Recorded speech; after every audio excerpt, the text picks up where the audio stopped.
Hi, folks. It's me, and I'm in a transition. And this is exactly what I intend to talk about transition time and how it feels so empty. And I know that this feeling that I'm with at this very moment is something that I used to describe as depression earlier on in my life, in phases where you just feel kind of empty and there's not much going on in life. You've made some choices, you've left behind some circumstances, people, jobs, plans, and now you're here waiting for the future to turn up. And you're not even excited about the future because it's kind of okay the way things are right now. Or at least you have big dreams for the future and you know they're gonna turn up at your doorstep at some point. But there's also a need to relax and just rest and kind of find balance after all of the experiences that I just went through. And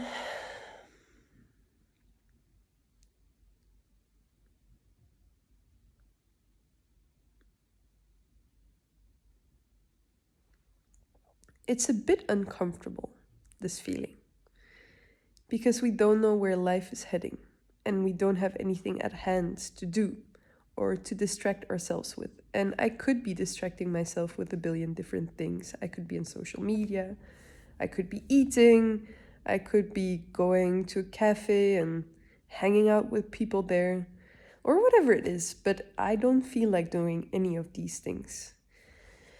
And yet I also don't feel like kickstarting something, some new project, some vision, although there's so much creative force bubbling inside of me.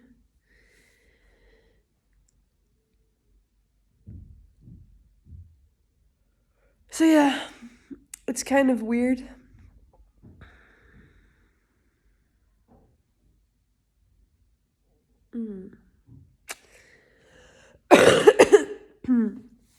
And I'm also slightly sick. So here I am, just in the sofa, chilling and trying to make a YouTube video. And nothing is coming. So I guess the question for me was, what exactly is the point to feeling like this and to these transitioning times? And then yogic wisdom or biblical wisdom or quotes on the internet would say, learn to appreciate what is in the present moment. And something about finding the joy in life, even if there's nothing specific you're doing and there's no specific goal for your life. You're not striving for anything, you're not working on a big purpose, you're not hustling in a job you hate. It's just life and it's easy, and you have the money you need, you have a house, a roof above your head, you buy food, you have people around you who are nice, there's no trouble, and it's just kind of boring. And that's where you learn to appreciate life in itself, just as a fruitful, living, present experience. And you live from moment to moment, just feeling into whatever it is that would make you feel good. Because obviously, if you have the choice and you're just being bored around your house, then you'd rather be happy and be feeling joyful in that state than, yeah, make yourself miserable by trying to distract yourself from the emptiness that is in your life. And usually in these kinds of transitory periods, meditation can happen if we allow ourselves to really slow down. And that's what I'm kind of maybe avoiding. No, I'm not avoiding it. I'm just waiting for it to happen. I know at some point meditation will kick in, and it's not something that I plan. Sometimes when I really need it, I will sit down for an hour with my eyes closed and decide I'm not gonna move and just put a timer, and until the bing comes, I'm just sitting like spine straight, nothing moves, not even a toe. And I'm disciplined in that sense, and it helps, especially in times of overwhelm, or if I feel that I've lost the connection to self a little bit, then I do this. And it's kind of like a, medicine in a way. And then I have daily practices and so on to just keep myself in shape. But this meditation that I'm talking about that can come in naturally by itself is just when we, I guess, find peace in just being, and the relaxation or even exhaustion after the fullness of life and after times of a lot of excitement and many things going on. And yeah, it's a beautiful meditation that happens when that happens. It's so natural. There's no practice you need to do. There is no forced sitting. There's no timer. It's just like smoothing out and easing into a place in your own mind where suddenly everything disappears. And you're just patiently awaiting that moment of blissfulness and of expanding your field into the whole purity of nothingness.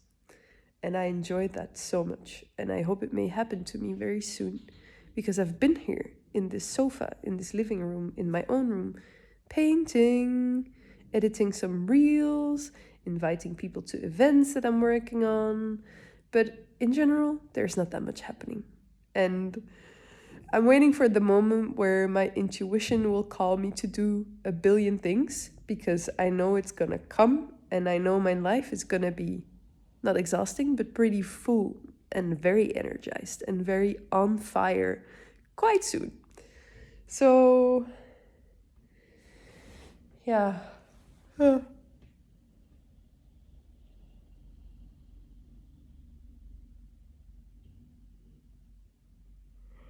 Oh my god, big yawn. Trying to enjoy the transition, the laziness, the nothingness, and I am enjoying it a lot.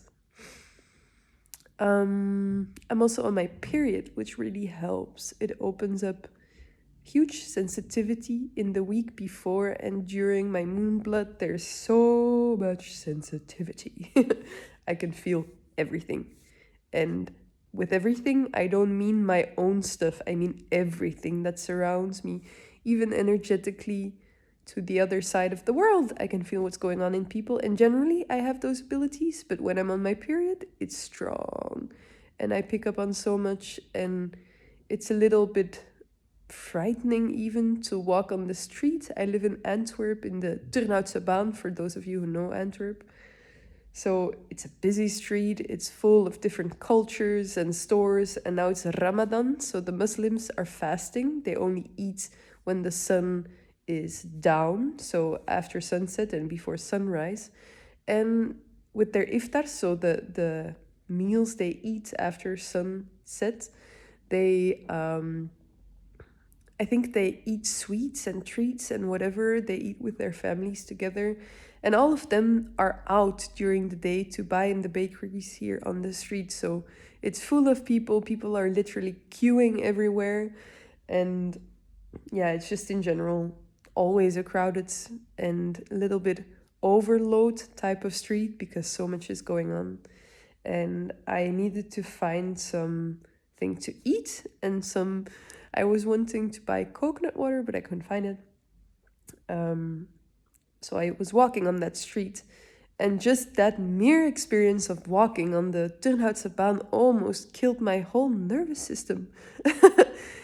Luckily, I have a good trick and technique of reinforcing and protecting my own energy field, and I just walked with awareness and presence, and I felt kind of like a crystal, so nothing really touched me, and all the water just got swept off me. And with water, I mean other energies. I'm just calling it water because crystals deflect water, or I don't know what the right word in English is, but like, you know, what a drop of water hits it's a diamond and then it just doesn't stay. And I mean to say diamonds, not crystals. Anyways, big rant. And yeah.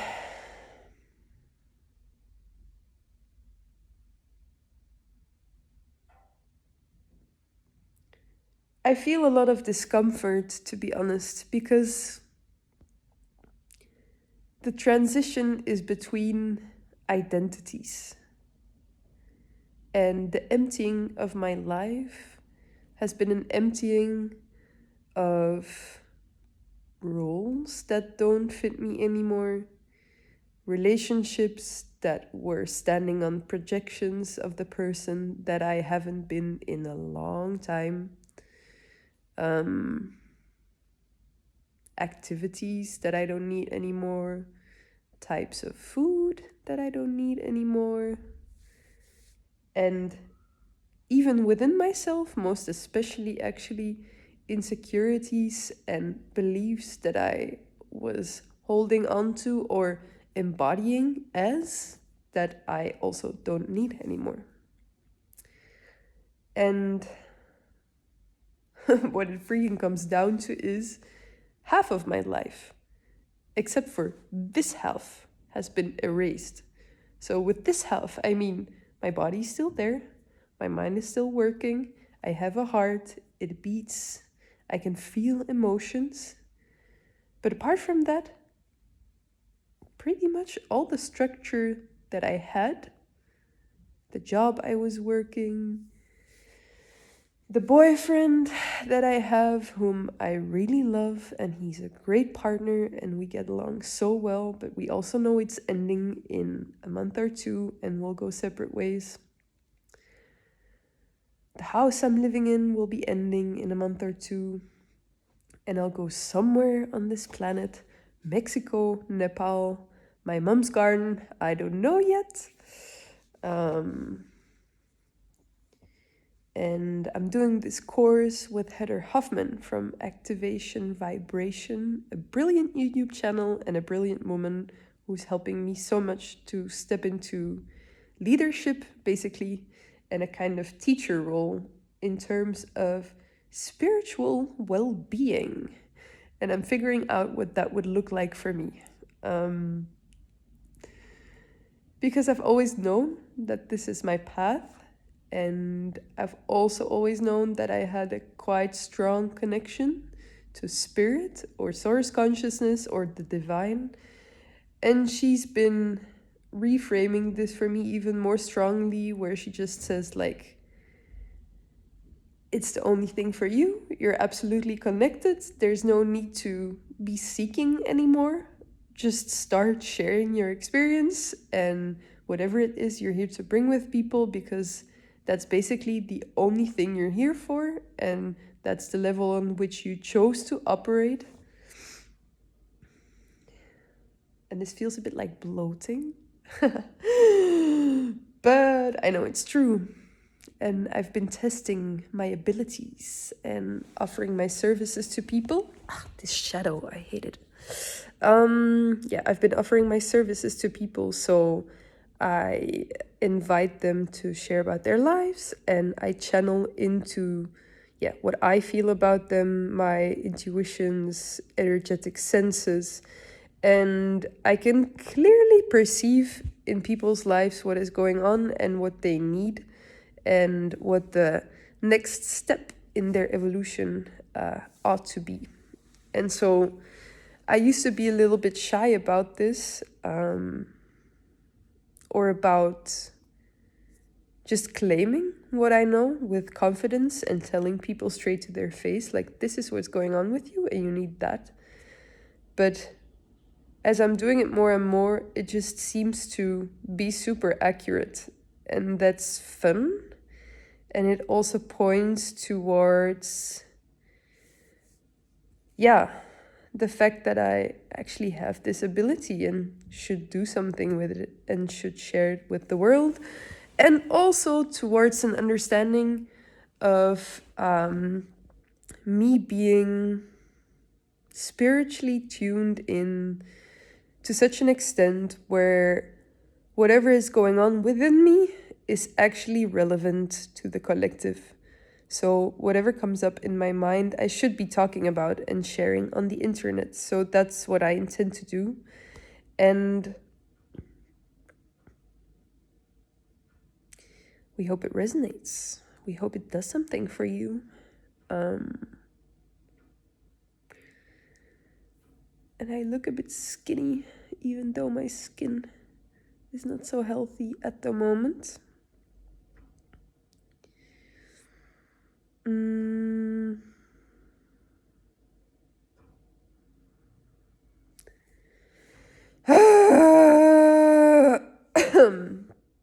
Yeah, so here I am waiting, sharing myself, waiting for inspiration to show up and show me what I ought to be sharing with the world.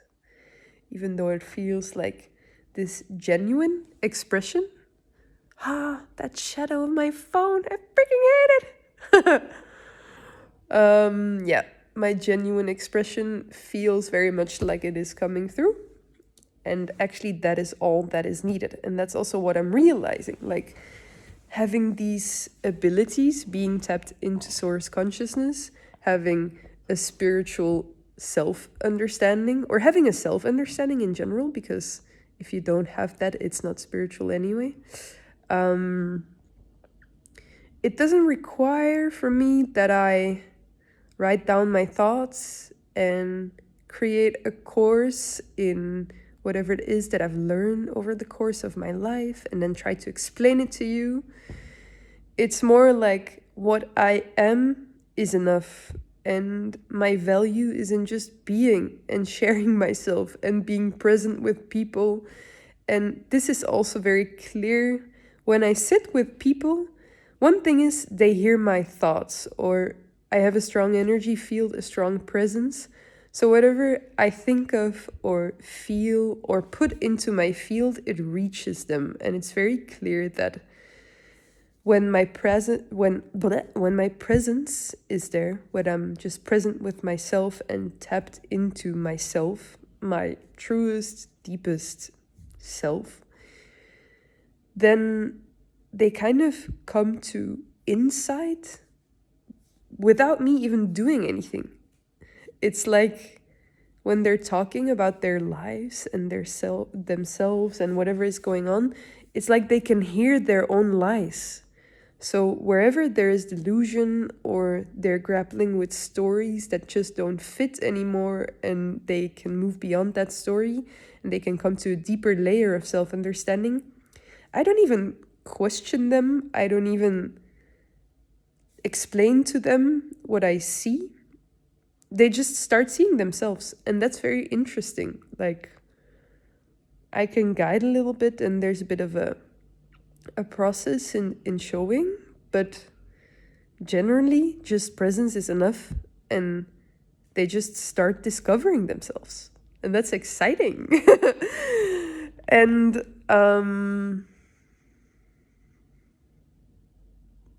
yeah, in a way, I wonder how that works.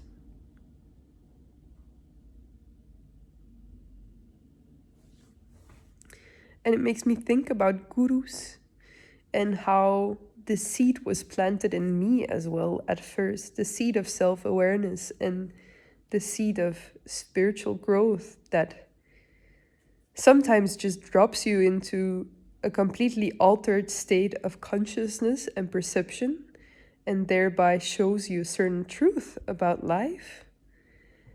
And then sometimes it's just confusing and you feel lost in life, and you know something's going on within you, but you really don't know where it's leading. And I know that many forces, many spiritual beings in my own life have contributed to this awareness within myself, like loads. One of the first ones was Anandamayi Ma, and then this guy, Shiva Kailashambho, was the first one that I spoke to. First, like, light being, and then Sadhguru obviously came in and did so much for me. Teal Swan has been there always. Heather Hoffman has been there. Activation Vibration. And so many others.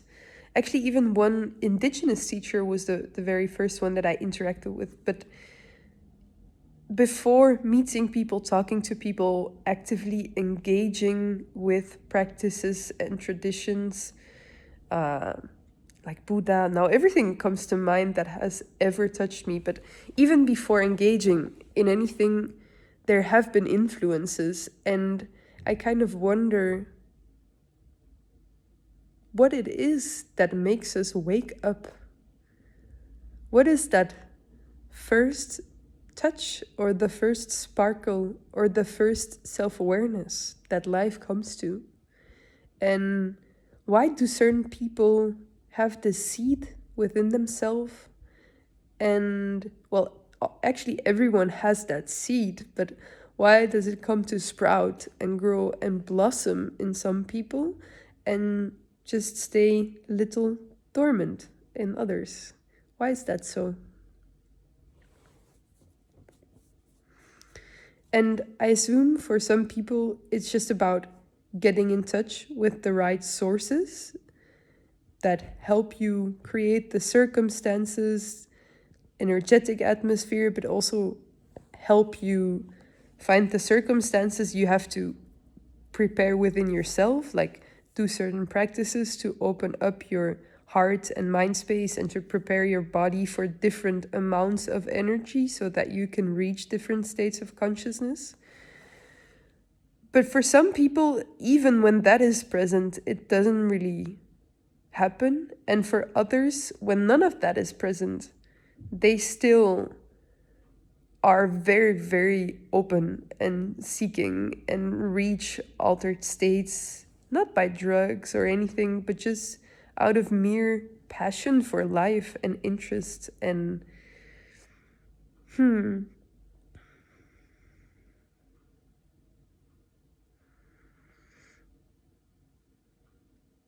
thinking I should maybe end this video.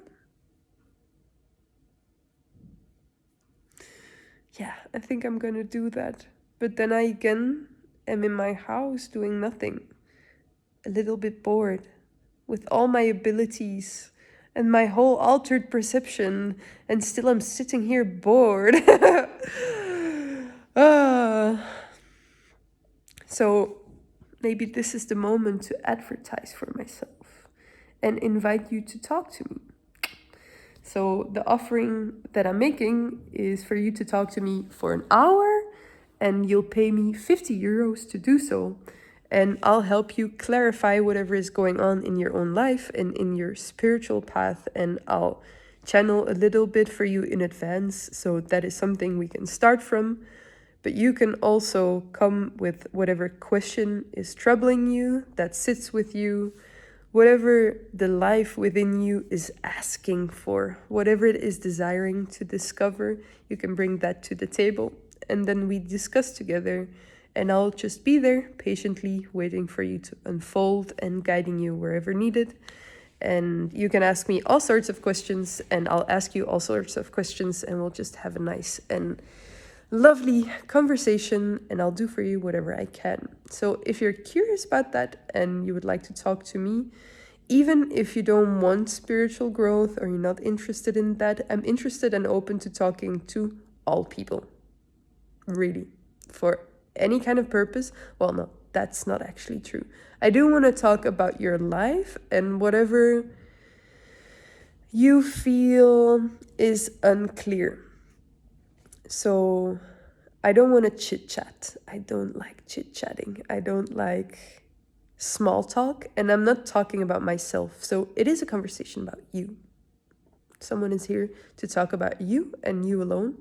So you can reach out to me through Instagram. There's a link in my YouTube profile description. So just DM me on Instagram and we'll set up a timing and we can talk and chat and I'll help you.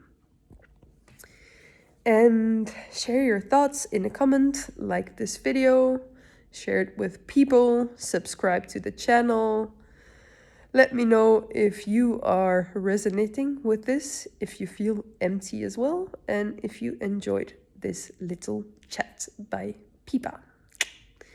I send you lots of love and excitement, and maybe if you have a moment, you can connect yourself to my heart. It's just by setting the intention, feeling your own heart, connecting to this video as we're doing this now.